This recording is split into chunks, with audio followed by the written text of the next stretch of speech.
హైదరాబాద్ లో ఒక రెస్టారెంట్ లో చూశాను, ఇది కంజుపిట్ట మాంసము అని అడిగితే చూశాను నేను. ఏంటిది కొత్తగా ఉంది, కంజుపిట్ట మాంసం ఊర్లలో దొరుకుతుంది కదా అని చెప్పేసి అడిగితే అయితే ఉన్నది సార్ మా దగ్గర అని చెప్పారు. దాన్ని మొత్తం అడిగిన వాళ్ళందరినీ ఎక్కడి నుంచి చేస్తారు, ఏం చేస్తారు, ఇది ఎట్లా, ఏంది, ఏం కథ, మనం ఎందుకు పెంచొద్దు, మనం ఎందుకు సప్లై చేయొద్దని చెప్పి నాకు ఒక ఆలోచన వచ్చింది.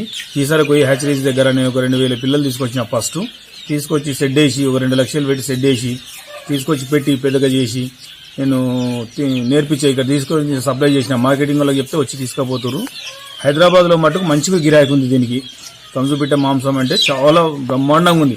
ఊర్లలో తెలియదు కాబట్టి అది తినడం, ఎలా తినడము, ఎలా చేయడము, ఎలా పెంచడము ఊర్లలో తెలియదు. సిటీలో మటుకు వచ్చింది అంటే 150 నుంచి 180 గ్రామ్ వచ్చిందంటే వాళ్ళు వచ్చి మార్కెటింగ్ వాళ్ళు వచ్చి తీసుకుపోతారు. ఈ కంజుపిట్ట మాంసం సోడియం లెవెల్ తక్కువ ఉంటుంది.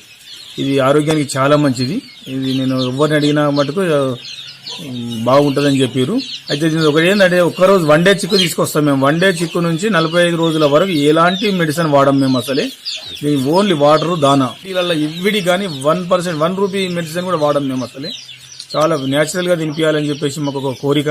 అది మేము తినుకుంటూ మందికి అందరికి తినిపించాలనుకుంటున్నాం, అందరికి పెంచాలనుకుంటున్నాం. చాలా మంది ఇప్పటికి సండే వచ్చి చాలా మంది వచ్చి తీసుకెళ్తారు. నాటుకోళ్లు కానీ, కడక్నాథ్ కానీ, బాతులు కానీ పట్టుకపోతారు.